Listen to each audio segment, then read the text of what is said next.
Greetings, Tamriel. This is Cav. Welcome to my channel. She's a winner from our giveaway. You want to read it? Cavalry PK. Calvary PK. Congrats.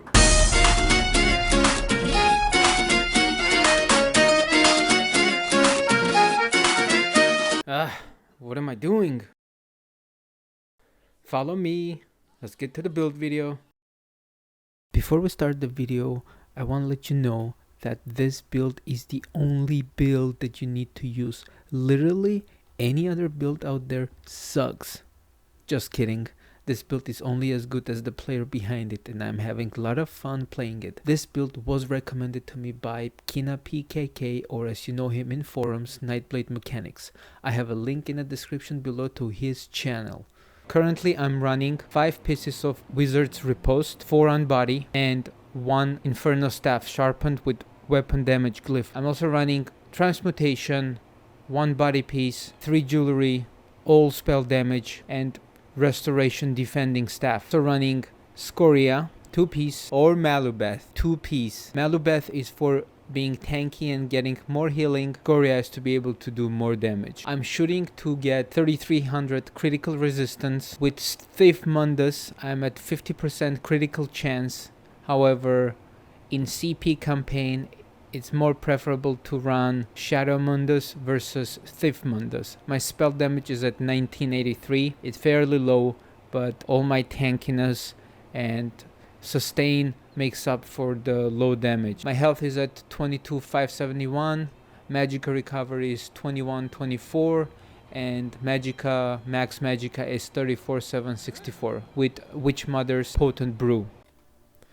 My champion points are not optimized for this build, but this is the basic layout. In the green tree I have 10 in Siphoner, 30 in Warlord, 19 in Munkav, 80 in Arcanist, 31 in Tenacity, 20 in Befall, 20 in Tumbling, 29 in Blessed.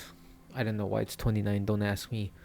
Elemental Expert 41, Elfborn 40, Spell Erosion 10. Shattering Blows 10, Master at Arms 30, Staff Expert 20, 30 in Thaumaturge, 40 in Ironclad, 17 in Resistant. This is a flex spot. You basically adjust this with your Transmutation buff in order to get to your 3300 spell damage in CP.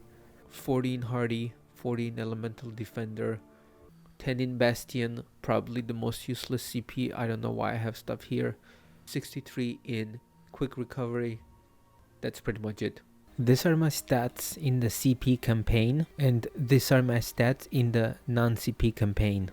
These are the must-have skills that I do not change when I'm running in open world PvP. Front bar is Swallow Soul, Fear, Impale, Merciless Resolve. On the back bar is Refreshing Path, Leeching Strikes, Healing Word, and Light's Champion. The skills that I do change around based on situation, or whether I'm running in a group or solo, or in a close quarters: Elemental Drain, Soul Tether, Piercing Mark, and Shadowy Disguise. This is the playstyle of my Magicka Nightblade. Everything revolves around Merciless Resolve. You have to be able to proc your bow with your light attacks as many times as possible. The more you're able to proc the bow, the more pressure you can apply to your opponent, and the more frequently you can burst. But in between light attacks you need to make sure you cast specific skills to give you your healing over time effects so that you stay alive. First skill is obviously your spammable, which is Swallow Soul. Swallow Soul is very powerful because whenever you're on offensive, you're also on defensive. So when you go full offensive on somebody, you're healing yourself. That's why a good Magicka Nightblade is always on offensive, because if they switch to full defensive, as in cast a healing word and run away and try to cloak and whatever, they're gonna die. However, if you're swallow souling, you're healing yourself. That's very important. The next skill is Refreshing Path. Whenever you activate Refreshing Path, it gives you healing over time effect. It also activates this passive Shadow Barrier, which gives you 6 seconds of Major Ward. And you can cast it every 10 seconds. Or if you have spare Magicka, you can cast it more often, because in PvP you run around all the time. And you always reposition, so major expedition that you get from this skill is just icing on top. The next skill is your Leeching Strikes. Leeching Strikes is important because every time to light attack, you heal yourself. That goes very well with your Swallow Soul. So if you have light attack on, and then you do light attack Swallow Soul, that means your light attack heals you, your Swallow Soul heals you, and if you're standing on your Refreshing Path heals you. That's it. You have many sources of healing while you're on offensive. A good Magicblade is always on offensive. The reason that you have the utility skills, which is the Shadow Clog or Mark, is primarily because when you see a large group, you want to make sure to hide so you can cloak away, or if you get overwhelmed and 4 or 5 people jump you, you can do Fear weapon swap and then cloak away, and you can do it very quickly like this.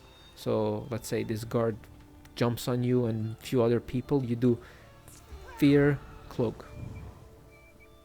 That's it.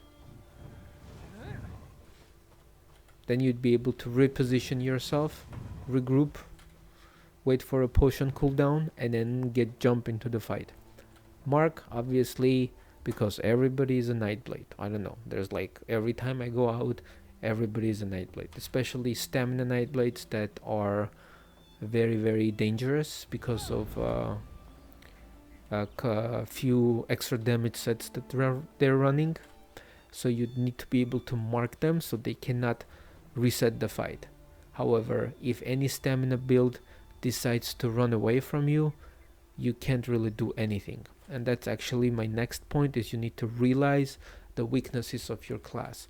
You cannot chase after stamina builds. They can just run away. If you try to cripple them, they can dodge, run away.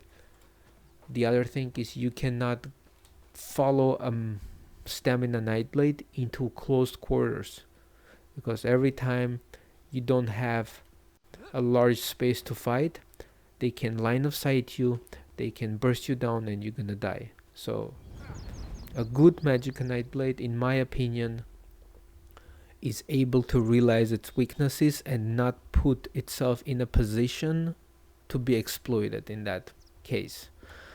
Let's see.